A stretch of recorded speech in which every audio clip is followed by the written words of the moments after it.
Hello and good morning, my Nintendo family. Welcome to another video presented by me, Phoenix 1987-20, a Nintendo Switch first and third party games part 1.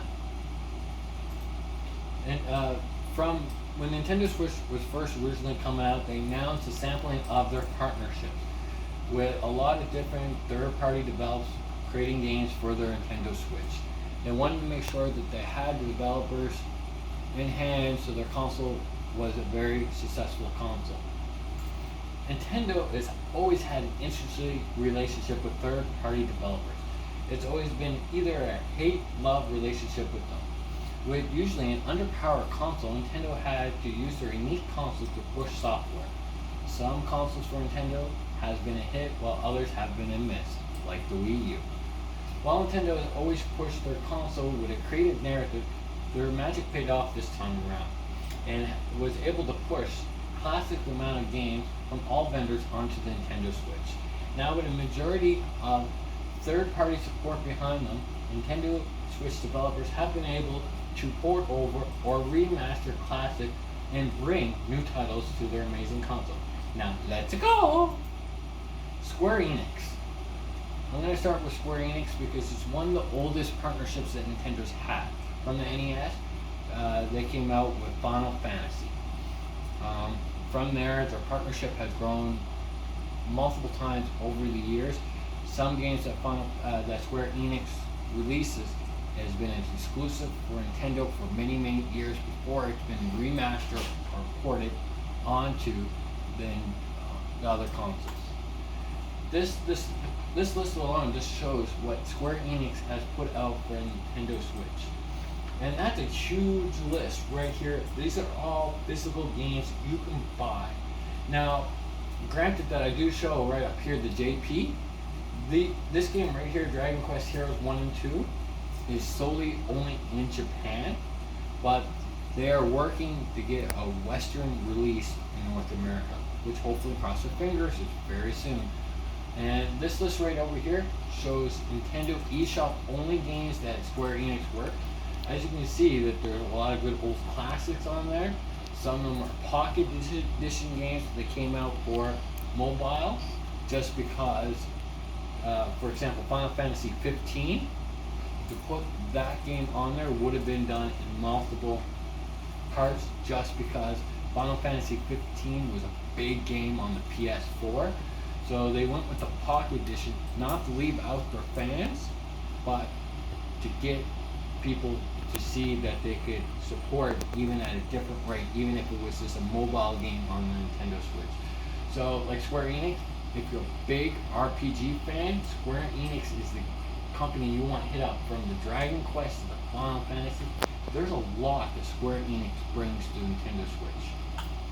Capcom, another older developer company that has came out and has supported the Nintendo Switch. These are games that are not only on Nintendo Switch as a physical game, but have been brought over through eShop for some of their older games. And you just can't get enough of this. Like, look at all these games. These are all classics or newly classic games. And they don't hold back on anything. They've been bringing the Devil May Cry series, the Mega Man series, the Resident Evil series. And yes, you see, I do have Resident Evil 7 up there, because in Japan only, it's released through the internet, the streaming. They found a way to stream, so I think it was a beta test, because if the PlayStation uses the PlayStation Now to stream games, I think Nintendo was trying to adapt into that if streaming would work for their console. But it is out for the Nintendo Switch in Japan. But we got fighting games, Street Fighter, to good old classic horror games. The Resident Evils, the only one that's on there are Resident Evil 2 and 3. But we got the classic Mega Man X series. Good old the Super NES days. I love them. I grew up playing Mega Man X. Spent hundreds of hours on this stuff. And this is what Capcom has brought to the Switch.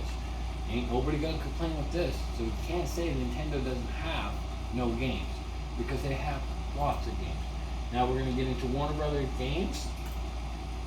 And Warner Brothers has brought over, not as much as the first two, but have brought over, and the majority of them are the Lego games.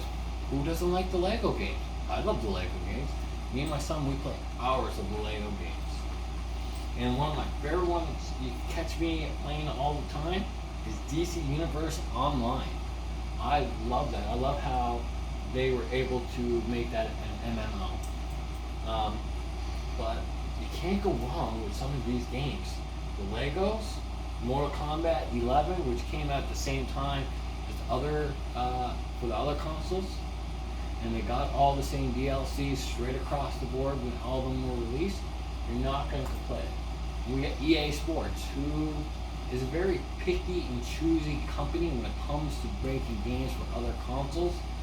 They are supportive of the Nintendo Switch, but probably not as supportive as us fans want, because they actually only just got a handful of games, and most of them are the FIFA games, which they're not bad games. If you enjoy soccer or football, depending on where you're at in the world, they're pretty decent games. We had the Burnout Paradise Remastered, which wasn't as bad as I thought it was, but it's the first time I got to play it. It was on the Nintendo Switch. I didn't get to play it on the PS3 or the Xbox, but those are pretty decent games. I'm not gonna lie. I just wish that they had, I don't know, hockey or Madden or their NBA 2K Live, or not 2K, NBA Live or whatever it's called. They could bring those games to the Switch. We know that it can run FIFA. What's the difference of running Madden or NHL? You hear what I mean? But we still get a decent amount of games from these guys. And then we got Ubisoft. Ubisoft is a unique company, and they've got lots, everything from board games to dancing games with your kids. And believe it or not, Just Dance 2020 is being made for older games like the Nintendo Wii. It just came out for the Nintendo Wii. Well, we got the Mario Rabbids Kingdom Battle, which is awesome. We got the Assassin's Creed games on there. We got like party games. We got multiplayer games.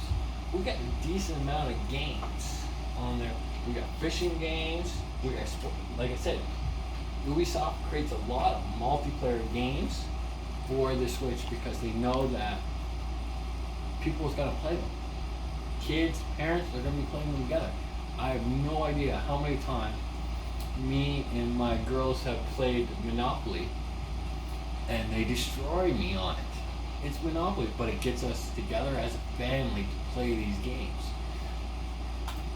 And I want to make sure you guys stay tuned for part 2 of my video. I'm not done, but again, smash that like button, leave your comment below, and stay tuned for part 2.